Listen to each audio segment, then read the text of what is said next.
noite. Nós vamos continuar de onde paramos, já há um mês atrás, ainda terminando aquela parte do Livro dos Espíritos, aquela dissertação de Allan Kardec sobre a fatalidade, que ele intitula Resumo Teórico do Móvel das Ações Humanas. Em resumo, em síntese do que ele tenta abordar aqui, na verdade ele está ressaltando Kardec, ele próprio, é um texto dele próprio, não é dos Espíritos, é um texto que é produto de sua reflexão a partir das lições dos Espíritos, e é um texto que nos leva a todo instante a verificar, a identificar, dentro da nossa experiência, o elemento liberdade. É um texto que nos convida a uma reflexão no sentido de nos tornarmos espíritos adultos, responsáveis pelas escolhas que nós fazemos e tentando o tempo todo nos desprender desse até misticismo, que às vezes nos levam a um certo infantilismo, e principalmente a uma vitimização.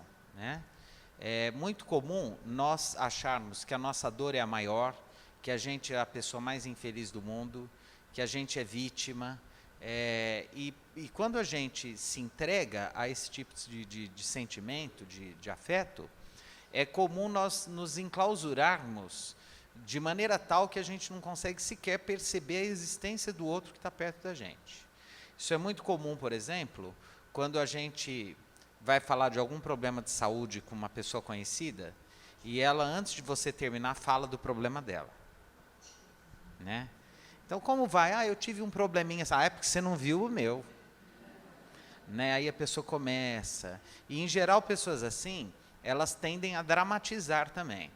E quando dramatizam, é interessante porque o problema delas começa a ter um colorido assim, realmente, muito negativo, muito terrível.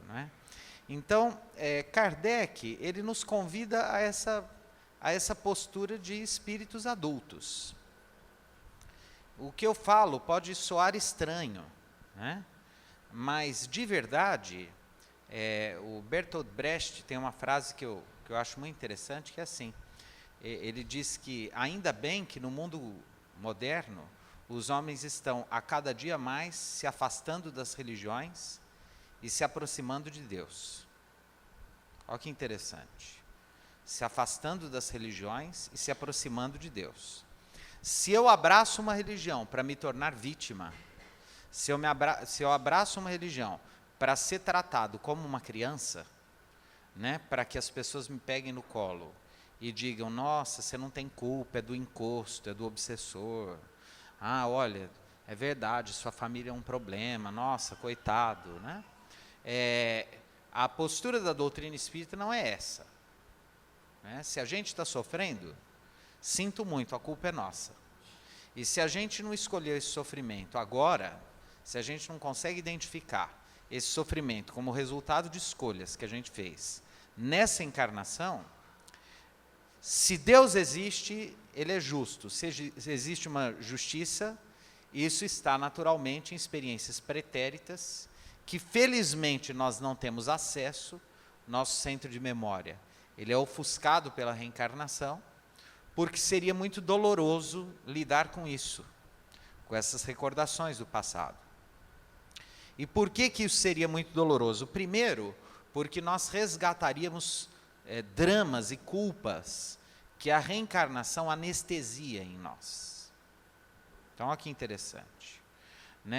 Por que os espíritos dizem, os espíritos através do Chico Xavier sempre diziam, que há filas de espíritos para reencarnar. E como a Terra está se tornando um planeta, principalmente em algumas regiões geográficas, um planeta de bem-estar, de possibilidades, de vida mais feliz, mais simples, está cada vez mais difícil reencarnar aqui. Né? A gente tem visto aí a questão demográfica, os casais, muitos não querem mais ter filhos. Né? Quando tem 1, 2. Né? Então, conseguir uma reencarnação aqui está muito difícil para os espíritos. É aquela peneira que os espíritos dizem já há muito tempo que haveria, né, no planeta Terra. Quer dizer, só vai conseguir reencarnar quem realmente tiver condições de habitar esse mundo que vai se construir para melhor daqui para frente. Né? E quando eu falo para melhor, é para melhor mesmo. Né? As pessoas mais velhas podem ser testemunhas, né? Quem aí tem mais de 80 ou 90 anos, se tem alguém aqui entre nós, poderá me dizer, quer dizer, a vida hoje é muito mais simples do que era há 80 anos atrás. Né? Hoje em dia, antigamente o sujeito morava, a população, a maioria era rural. Né? Era tudo uma dificuldade muito grande, a água era na cisterna, lampião, né? Luz de lamparina, casa, fogão a lenha, trabalho braçal, a ausência de antibióticos, né? As pessoas morriam cedo, a expectativa de vida era muito, né, baixa, né? Os sistemas de anestesia, de analgesia eram precários. Então, hoje, perto do que viveram nossos bisavós, etc., a vida é uma maravilha, mesmo com todas as dificuldades e todas as crises. A gente fala muito de crise, mas desde que eu nasci, eu sempre ouço falar em crise. Meu pai, que já morreu, está lá do outro lado, falava a mesma coisa para mim, que desde que ele nasceu, ele só ouvia falar em crise. E o avô também, quer dizer, a crise é isso aí, né? É o convite ao trabalho, a transformação, a dificuldade, enfim. Mas vai ficando cada vez mais difícil. Então, quem que vai habitar a Terra? Provavelmente espíritos mais adultos, mais maduros, né? Capazes de e com mérito suficiente para habitar esse mundo que está ficando cada vez melhor. Né? Para experiências intelectuais, né, de crescimento e de educação. Então, o texto de Kardec, ele foca justamente nesse aspecto, né? No quanto que nós devemos parar de nos vitimizar. Hoje em dia está muito na moda um verbo, é um verbo quase neologístico aí, né? As pessoas têm usado muito, que é o verbo apoderar, né? Apoderar-se, apoderar, né? Se diz assim, a mulher hoje precisa se apoderar, é o apoderamento. Nós podemos dizer que a doutrina espírita nos convida a um apoderamento da nossa própria existência, né? A nós nos apropriarmos da nossa existência, nós nos agarrarmos a essa oportunidade e crescermos como espíritos. Eu vou continuar aqui exatamente de onde eu parei há um mês atrás, que é no seguinte parágrafo. Segundo a doutrina comum, o homem tiraria dele mesmo todos os seus instintos. Estes procederiam, seja da sua organização física, pela qual ele seria responsável, seja da sua própria natureza, na qual pode procurar uma escusa para si mesmo, dizendo que não é sua a culpa de haver sido feito assim. Então, eu ouço muito isso. Gente que diz assim, mas fulano, por que você fez? Porque eu sou assim, eu funciono assim. A impressão que eu tenho é que estou diante de um aparelho, uma máquina, sei lá, que foi construída para funcionar daquele jeito e não tem outro jeito. Mesmo que ela queira, não tem outro jeito. E tem. Né? Nós não somos seres determinados. Nós não estamos condenando. Eu chamo isso de síndrome de Gabriela, eu já falei aqui, né? Eu sou mesmo assim, eu fui feito assim, você mesmo assim, assim. Né? Eu sou mesmo, não é assim, Gabriela? Gabriela, né? E não é. Na verdade, assim, se alguém me perguntar, André, me fala o seguinte, como que você é? Eu teria muita dificuldade de responder, porque provavelmente isso que eu estou sendo agora já é diferente do que eu fui à hora do almoço, eu já mudei. E esse que está aqui hoje já está bem diferente do que foi ontem e mais diferente ainda daquele que foi embora há um mês atrás. Então, nós não somos determinados a ser uma coisa e pronto, a gente vai mudando. né, a gente vai abrindo, vai dilatando a visão, vai mudando, vai se transformando, vai mudando de ideia, né? Se alguém disser para você, ó, faz 30 anos que eu penso desse jeito, e eu sou coerente, eu não mudo, eis um imbecil. O sujeito durante 30 anos é o mesmo, é um idiota. Ele está jogando a existência, a reencarnação no lixo, né? É próprio do homem aberto à evolução as chamadas idiosincrasias. O que são idiosincrasias? São incoerências, conflitos, dificuldade de descobrir, né, realmente para onde ir, né? Vocês vão achar curioso o que eu vou falar. Cada dia eu sinto mais dificuldade de falar em público, né? Eu falo em público aí há 30 anos já. Está fazendo 30 anos que eu fiz a minha primeira palestra pública. Eu tinha uma facilidade incrível, porque eu era cheio de certezas, né? Eu era quase assim um judeu ortodoxo. Tanto que eu tinha quase tranças, eu era cabeludo. É verdade. Hoje meu irmão me mandou agora eu tenho Zap Zap. Eu estou adorando. É uma beleza. E aí ele me mandou umas fotos de uma época que eu era cabeludo, né? Você lembra, Valério? Eu era cabeludão. Aí, à medida que foi diminuindo o cabelo, foram diminuindo as certezas também. É verdade. Hoje, tudo que eu falo, eu termino de falar, eu falo, mas será mesmo? Mas pode não ser. E se for diferente? Mas pode não ser bem assim. Né? A gente vai caminhando de uma ilusão, mas não é que eu tinha segurança, eu tinha uma ilusão de segurança. À medida que a gente vai crescendo, a gente vai perdendo a ilusão de segurança.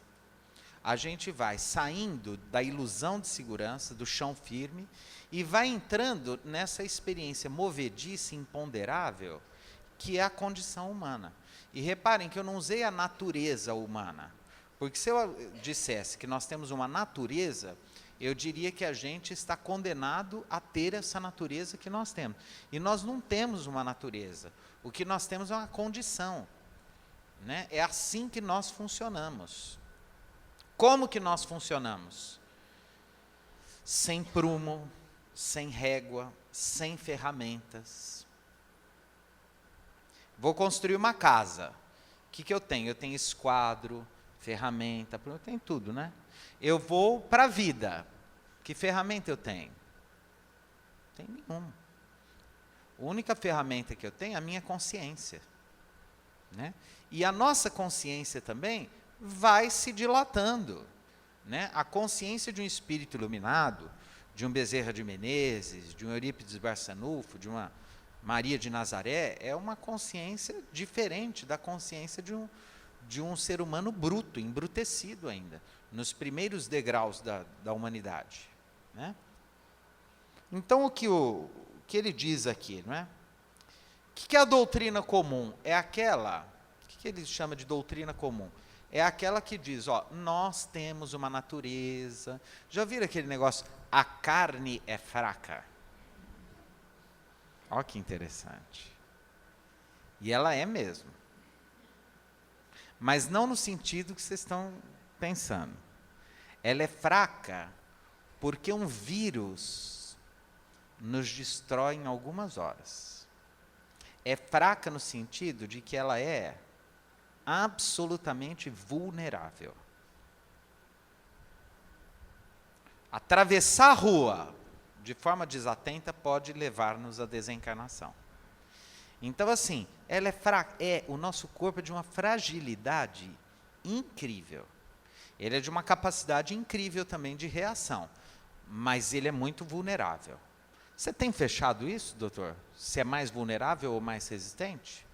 Não dá para fechar, né? Mas tem sentido isso? Eu estou falando que tem um grande médico aqui que me acompanha, eu fico morrendo de medo de falar alguma bobagem. Ele é meu contra-regra.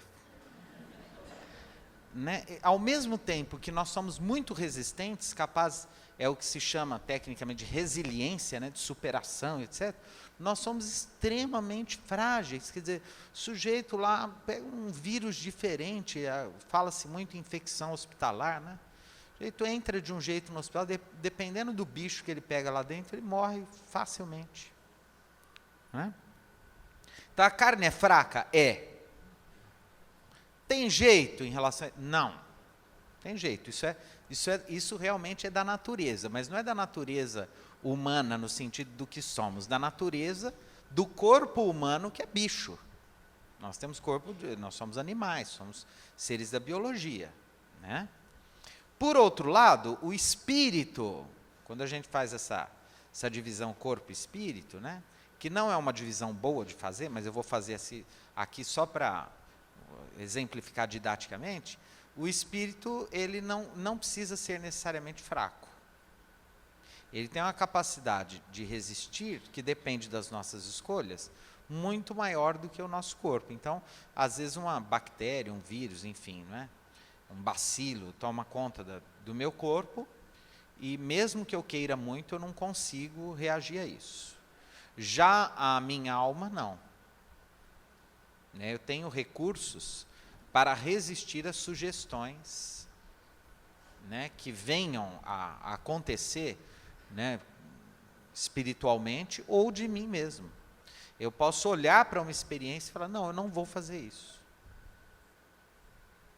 Ou eu posso dizer, não, eu vou. Sabendo que eu vou, e eu estou assumindo o risco de pagar o preço que essa escolha significa para a minha vida. Isso é espírito adulto. Não adianta, eu fui porque não, eu não resisto, eu não aguento. Né? Isso, está certo. Não resiste, não aguenta. Mas não aguenta e não resiste é uma escolha. Não resistir, não aguentar é uma escolha. Né? Por isso que uns conseguem mais, outros conseguem menos, cada um tem uma experiência, ninguém é igual. Né? Então, a carne realmente é fraca. O problema é quando a carne é muito forte e o espírito é muito fraco. Porque carne forte O que é uma carne forte? A gente está com muita saúde, muita energia, e o espírito está fraco, vulnerável, aí é um problema. Né? Porque quando a carne também está muito fraca, o sujeito não quer nada da vida.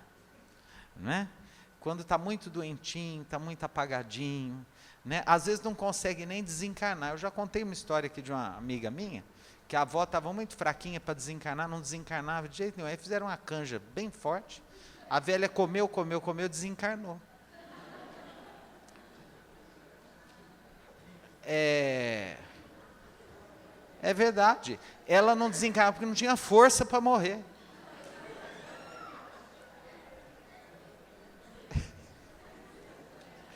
Às vezes a pessoa está tão...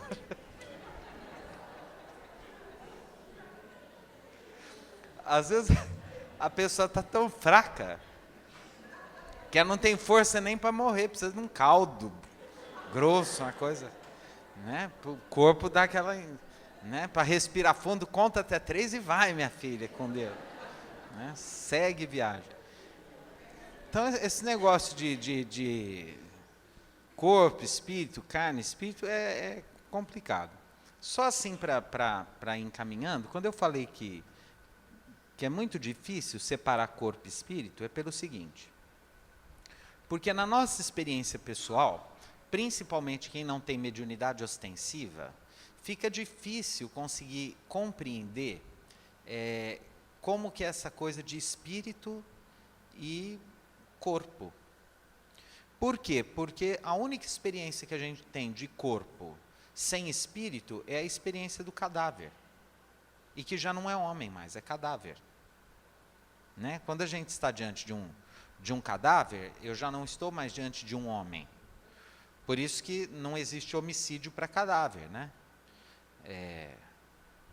Ok? Né? Se eu for, por exemplo, eu quero matar alguém, vou lá, invado a casa de alguém e dou um tiro numa pessoa que está lá. E sem saber, eu dei um tiro achando que ele está morrendo, mas ele já morreu faz meia hora de um infarto, eu não sabia. E o legista descobre que ele não morreu do meu tiro, mas ele já estava morto com infarto, eu não posso ser punido por homicídio, porque é um crime impossível, ninguém mata um cadáver. Isso quem estuda direito, quem já fez direito aqui? Antônio fez direito, não é assim? Né, o chamado crime impossível. Então, assim, cadáver não é homem. Então, assim, a única experiência que nós temos de ser humano é ser humano com espírito, que é ser humano vivo. A hora que desencarna, aquilo é cadáver, está morto. Né? Então, é muito complicado falar para a nossa experiência disso, corpo e espírito, porque enquanto a gente está encarnado, é tudo junto. Não existe corpo de André, espírito. Enquanto eu estiver encarnado, eu estou aqui. Não tem como eu falar do meu espírito fora disso que está falando com vocês aqui agora. Né? Por isso que essa experiência é muito complicada. Já quem, por exemplo, tem uma mediunidade mais ostensiva, consegue, por exemplo, ter uma percepção, uma sensoriedade diferenciada, aí fica mais simples. O Chico, por exemplo, na rua, todo mundo achava que ele era louco em Pedro Leopoldo, porque ele ia desviando dos espíritos. Ele via e não sabia que era encarnado, que era desencarnado. Lá em Palmelo, nós tivemos contato, mais que eu, até a Déia, a Solange, que você morou lá uma época, né, na juventude, não foi? Lá em Palmelo, o seu Jerônimo Candim, que era um grande médium, discípulo de Eurípides Barçanufo, foi aluno de Eurípides Barçanufo, e depois o seu Bortolo Damo, um italiano que depois foi para Palmeiras, o Damo, que eu cheguei a conviver algumas vezes, era alguém que, ele era médium de efeitos físicos, a gente andava com ele assim na rua, e ouvia um estrondo, ele caía no chão, os espíritos batiam nele, os obsessores, no meio da rua, assim. E ele relatava experiências assim. Então, para determinados médiums, é mais simples pensar em realidade espiritual. Para a média das pessoas que não tem essa mediunidade ostensiva, é mais complicado. E é mais complicado, mas também não é preciso, porque está tudo certo. Enquanto a gente é encarnado, tem que pensar que a gente está aqui mesmo, e é isso, e a gente está centrado aqui e focado aqui, no aqui e agora, nessa corporeidade que nos constitui na existência presente. Então, compreendendo esse parágrafo, o que Kardec chama de doutrina comum? Doutrina comum é aquela que vai dar a desculpa dos nossos erros na nossa natureza humana. Aquela coisa, errar é humano. É verdade. Por que errar é humano? Porque bicho não erra. Olha que interessante. O leão, o domador foi lá, né? Começou a brincar com ele, o leão abocanhou o domador. Né? Engoliu o domador. O leão errou? Não, ele tinha escolha. Ai, que leão cruel, o domador era tão bom com ele. Você acha que o leão sabe o que é bondade, crueldade, etiqueta? Leão não tem escolha. Leão tem fome. E tem instinto, ele não erra. Ser humano também tem instinto, mas é livre para dizer não ao próprio instinto. Então, ele pode... Por que errar é humano? Porque bicho não erra. Por que errar é humano? Porque o homem é o único ser que tem a possibilidade de não errar. Por isso é que ele erra. Olha que interessante isso. É quase um axioma filosófico, né? O ser humano, errar é humano, porque apenas o ser humano é capaz de não errar. Porque se ele não fosse capaz de não errar, ele não erraria. Faz sentido ou não? Então, errar realmente é humano. E já que é humano, nós somos os únicos seres capazes de dizer não ao erro e de tentar errar o mínimo possível. E isso nos torna seres, do ponto de vista filosófico, aquilo que a gente pode chamar de ser moral. O que é consciência moral? Consciência moral é a capacidade, diante de uma experiência, olhar e dizer sim, ou não, inclusive sacrificando os próprios interesses. Né? Quando eu diminuo a marcha do meu carro, quando tem a placa da velocidade, eu estou em alta velocidade, e eu diminuo porque eu tenho medo de ser multado, isso significa que eu não tenho consciência moral, eu tenho medo de ser multado. Quando eu vejo que eu preciso diminuir a marcha ali, independente da multa, porque se existe aquela velocidade, é porque técnicos chegaram à conclusão de que para maior segurança minha e das pessoas que estão ali, é preciso respeitar aquilo, e eu respeito, independente de ser multado ou não, isso significa que eu já tenho consciência moral. Então, o que é consciência moral? A consciência moral é a capacidade de dizer sim ou não diante de determinadas experiências. A doutrina nos convida o tempo todo a uma dilatação de nossa consciência moral. O que significa dilatar a nossa consciência moral? Ampliar nossa capacidade de dizer sim ou não diante das experiências que se nos apresentam na vida, né, no exercício total de nossa liberdade. Quanto mais evoluídos nós formos, mais livres nós seremos. Quanto mais atrasados nós somos, mais aprisionados nós somos. Eu costumo comparar metaforicamente assim, um espírito mais evoluído é como um automóvel sem carroceria e sem bagagem. Ele é leve e ele pode transitar, né? Um espírito mais atrasado, ele é como carregado de compromissos reencarnatórios, de culpas, e aí tudo é mais arrastado, é mais difícil, a vida é mais difícil, porque é como se tivesse uma carroceria muito pesada atrás, que fica, né, muito difícil da gente ganhar velocidade. Por isso que é bom, inclusive, se libertando do passado, das tristezas, né? Perdoar, esquecer coisas ruins, se desligar do passado mesmo, pensar só para frente, só coisa boa, e de preferência uma vida sempre mais simples e mais leve. Isso é característica de espírito mais evoluído, espírito superior. Que Jesus nos abençoe e continuamos então no próximo domingo.